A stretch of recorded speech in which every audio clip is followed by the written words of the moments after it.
Setelah menonton video ini, jika kamu merasa video ini bermanfaat, boleh dong klik tombol subscribe dan like video ini.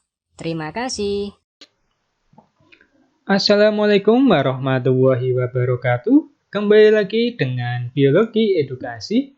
Kali ini Biologi Edukasi akan membahas mengenai ECM, Extracellular Matrix, atau kalau di dalam bahasa Indonesia dinamakan dengan matrix extracellular. Nah,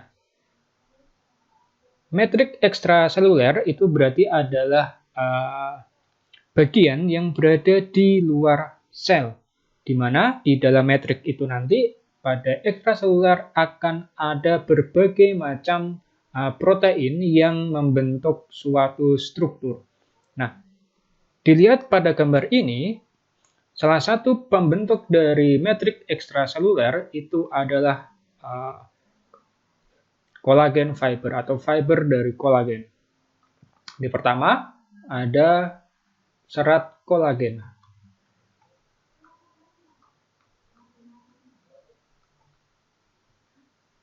Serat kolagen ini adalah gambar yang ini, warna ungu ini. Ini adalah serat-serat kolagen yang nanti dia akan bersinggungan dengan yang namanya proteoglikan. Jadi yang kedua nanti ada yang namanya proteoglikan. Nah, proteoglikan ini dia adalah suatu struktur kompleks yang terdiri dari polisakarida. Jadi dia terdiri dari polisakarida, di mana nanti polisakarida ini akan berikatan dengan yang namanya protein. Jadi polisakarida akan terikat pada protein. Nah, dari gambar ini, jadi misalnya ini adalah gambar dari, ini adalah proteinnya, misalnya. Ini adalah protein. Maka protein ini nanti akan diikat oleh, akan ada penempelan namanya adalah polisakarida tadi yang dia akan bercabang, memiliki cabang-cabang. Nah, seperti ini.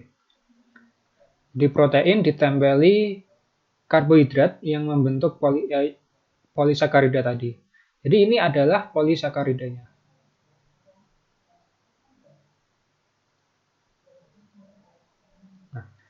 Ini dinamakan dengan proteoglikan. Jadi warna ini adalah yang warna ini, warna hijau ini adalah proteoglikan tadi.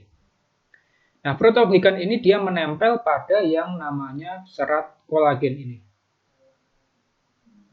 Jadi dia menempel pada serat kolagen. Jadi serat kolagen ini kalau digambar lagi, maka nanti di bagian sini itu ada serat kolagen tadi. Ini adalah serat kolagennya.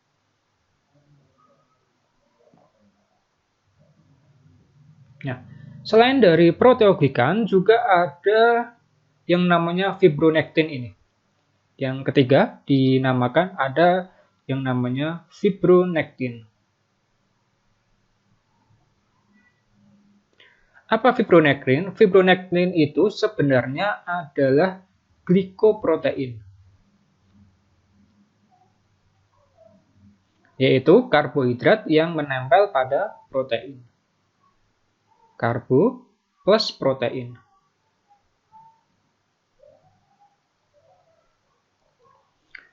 Nah, jadi kalau dilihat pada gambar di sini terlihat bahwa fibronektin yaitu glikoprotein tadi yang dinamakan dengan ini ya, dinamakan dengan fibronektin ini, dia berikatan dengan protein. Jadi ini adalah protein.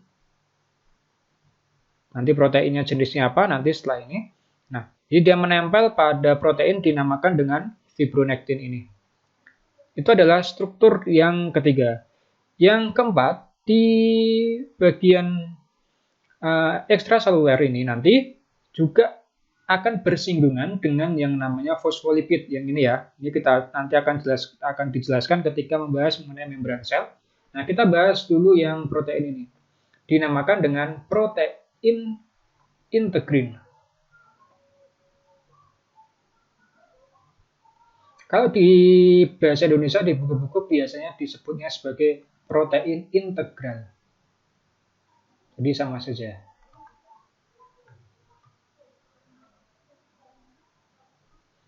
Nah, dari sini protein integral ini yang tadi ditempeli oleh fibronectin ini, salah satu dia memiliki bersinggungan dengan ekstraseluler yang nanti bisa digunakan untuk menghantarkan signal.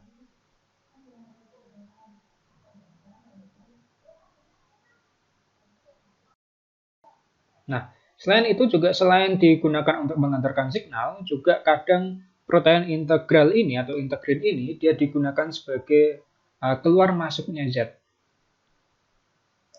Transport ya, untuk transport gitu aja. Ya, ganti dulu.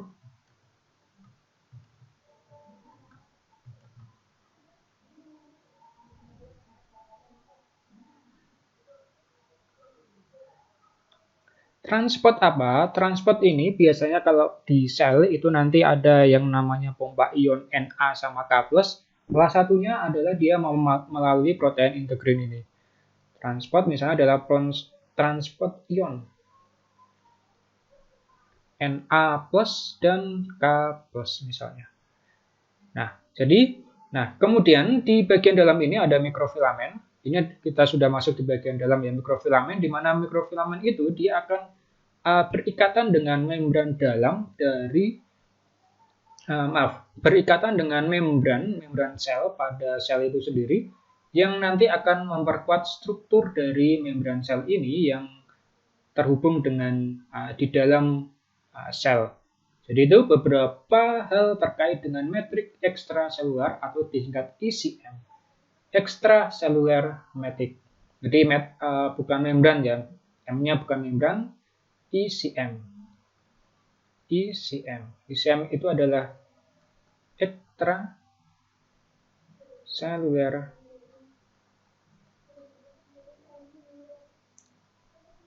membran. Metrik ekstraseluler atau disingkat ECM. Jadi itu terkait dengan metrik ekstraseluler pada sel. Sampai jumpa pada materi-materi berikutnya di Biologi Edukasi. Wassalamualaikum warahmatullahi wabarakatuh.